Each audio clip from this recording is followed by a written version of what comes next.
देश में चल रही इंडिया गठबंधन की प्रचंड लहर। जयराम रमेश यूपीए की तरह ही 20 साल बाद इंडिया गठबंधन बनाने जा रहा सरकार। हरियाणा में भी लोकसभा की सभी 10 सीटें जीतेगा इंडिया गठबंधन। सिरसा में वरिष्ठ कांग्रेस नेता जयराम रमेश ने कहा कि देश में इंडिया गठबंधन की प्रचंड लहर चल रही है। 2004 की तरह ही 20 साल बाद 2024 में इतिहास दोहराने जा रहा है। यूपीए की तरह ही 20 साल बाद इंडिया गठबंधन केंद्र में सरकार बनाने जा रहा है। हरियाणा में भी लोकसभा की सभी 10 सीटें इंडिया गठबंधन जीतने जा रहा है। ये बातें कांग्रेस संचार विभाग के प्रभारी महासचिव जयराम रमेश ने आज यहां पत्रकारों से बातचीत में कही। इस दौरान उनके साथ कांग्रेस के राष्ट्रीय सचिव डॉक्टर विनीत पुनिया व सिरसा लोकसभा के मीडिया कोऑर्डिनेटर मुकेश सैनी भी मौजूद थे। कांग्रेस नेता जयराम रमेश ने कहा कि देश की जनता को पता चल गया है कि प्रधानमंत्री नरेंद्र मोदी झूठ की महामारी फैला रहे हैं। हर दिन प्रधानमंत्री मोदी अपना पुराना बयान बदल देते हैं। प्रधानमंत्री पर कोई विश्वास नहीं कर सकता, वे कभी गलती से भी सच नहीं बोल सकते। कांग्रेस नेता ने कहा कि 2004 में एनडीए को हराकर यूपीए ने सरकार बनाई थी। उस समय किसी को उम्मीद नहीं थी कि यूपीए गठबंधन सरकार बनाने जा रहा है। आज 20 साल बाद इतिहास दोहराने जा रहा है। बीते 4 चरण और आज 5वें चरण के कुल 428 लोकसभा सीटों के चुनाव से ये साफ हो चुका है कि इस लोकसभा चुनाव में इंडिया गठबंधन के पक्ष में प्रचंड लहर चल रही है। प्रधानमंत्री नरेंद्र मोदी के खिलाफ देश के सभी वर्गों में भारी नाराजगी है। 4 जून को केंद्र में इंडिया गठबंधन को स्पष्ट जनादेश मिलने जा रहा है। जयराम रमेश ने कहा कि भाजपा आरएसएस आरक्षण के खिलाफ है। उत्तर प्रदेश के मुख्यमंत्री योगी आदित्यनाथ का पुराना लेख बताता है कि वे आरक्षण के खिलाफ हैं।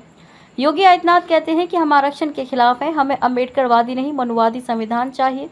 कांग्रेस नेता ने लोकसभा चुनाव के लिए कांग्रेस घोषणा पत्र के वादे गिनाते हुए कहा कि 4 जून को केंद्र में इंडिया गठबंधन की सरकार बनने पर हिंदुस्तान के किसानों का कर्ज माफ किया जाएगा, एमएसपी की कानूनी गारंटी दी जाएगी, बीमा योजना में परिवर्तन कर फसल का नुकसान होने पर 30 दिनों के भीतर सीधे बैंक खाते में भुगतान सुनिश्चित किया जाएगा, जातिगत जनगणना कराई जाएगी, संवैधानिक संशोधन कर आरक्षण पर से 50% की सीमा को हटाया जाएगा, गरीबों को 5 किलो की जगह 10 किलो अनाज दिया जाएगा, प्रत्येक गरीब परिवार की एक महिला के खाते में हर महीने 8,500 रुपये दिए जाएंगे। इस तरह महिलाओं को सालाना 1 लाख रुपए मिलेंगे। युवाओं के लिए अप्रेंटिसशिप कार्यक्रम लाया जाएगा, जिसके तहत युवाओं को स्नातक व डिप्लोमा करते ही पहले साल में 1 लाख रुपए मिलेंगे। केंद्र में खाली पड़े 30 लाख पद भरे जाएंगे। मनरेगा मजदूरी 400 रुपये दी जाएगी।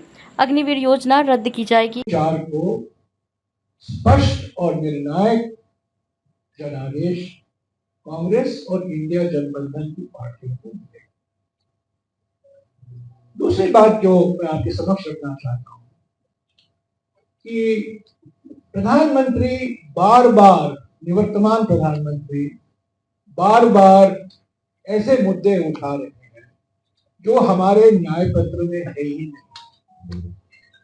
और जैसा कि मैंने कहा, सारा उनका चुनाव प्रचार हिंदू मुस्लिम मंगलसूत्र भैंस विरासत कर अलग अलग मुद्दों से लेकर है जो हमारे न्याय पत्र से संबंध ही नहीं रखता, जिसका जिक्र हमने किया ही नहीं है हमारे घोषणा पत्र।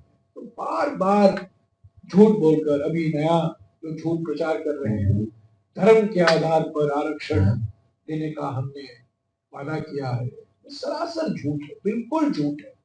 और ये हमारे प्रधानमंत्री की विशेषता है कि वो गलती से भी सच नहीं बोल सकते। यह खत लिखा है केंद्र सरकार के सचिव ने मुख्य सचिवों को, हरियाणा के मुख्य सचिव, पंजाब के मुख्य सचिव, अलग अलग मुख्य सचिवों को कि पराली जलाने वाले किसानों को एमएसपी से अलग रखा जाए। तो एमएसपी को कानून रोजगार जो कानूनी गारंटी है वो तो दिया नहीं। ऊपर में पराली जलाने वाले पराली तो जलाते हैं क्योंकि वो जीविका से संबंधित है, वो मजबूरी पराली जलाते हैं, और उनको एमएसपी से बाहर रखा जाए। और एमएसपी किस आधार पर तय होगा उसका स्पष्टीकरण नहीं किया प्रधानमंत्री। तो पहला मेरा सवाल सीधा प्रधानमंत्री से ये है कि क्या किसानों को जो आपने वादे किए थे 3 साल पहले, जब आप मजबूर होकर आपको 3 काले किसान विरोधी कानून वापस लेने पड़े, क्यों आज तक आपने पूरा नहीं किया है और इस पर आप चुप क्यों हैं? दूसरा सवाल यह है कि क्या आप सामाजिक आर्थिक और जाति जनगणना के खिलाफ हैं कि आप उसके पक्ष में? 2011 में मनमोहन सिंह जी की सरकार ने 25 करोड़ परिवारों का सर्वेक्षण किया, सामाजिक आर्थिक जाति 369 सीटों में चुनाव हो चुका है और आज 49 सीटों में चुनाव हो रहे हैं। तो आज 5 चरण में चुनाव खत्म हो जाएंगे और 2 ही चरण बाकी रहेंगे। पहले 2 चरण के बाद ही 19 अप्रैल और 27 अप्रैल के बाद ही ये स्पष्ट हो गया था कि दक्षिण भारत में बीजेपी साफ और उत्तर भारत, पश्चिमी भारत और पूर्वी भारत में बीजेपी हाफ। तो इस हाफ साफ के आधार पर 2 चरणों के बाद ही कांग्रेस पार्टी का मानना था कि कांग्रेस पार्टी और इंडिया जनगठबंधन के घटक दलों को एक स्पष्ट और निर्णायक बहुमत मिलना तय हो चुका है 4 तारीख को। और ये जो प्रधानमंत्री हैं, जो प्रचार कर रहे हैं, जो झूठ की महामारी फैला रहे हैं, ये निवर्तमान प्रधानमंत्री के रूप में कर रहे हैं। तीसरी बात जो हमको विश्वास दिलाई कि हमें स्पष्ट और निर्णायक जनादेश मिलने वाला है, ये है हमारा 5 न्याय 25 गारंटी कार्यक्रम, जो हमने भारत जोड़ो यात्रा, भारत जोड़ो न्याय यात्रा के बाद में हमने तैयार की थी। नारी न्याय, युवा न्याय, किसान न्याय, श्रमिक न्याय और हिस्सेदारी न्याय, इन 5 न्याय को लेकर हमने 25 गारंटियां दी हैं।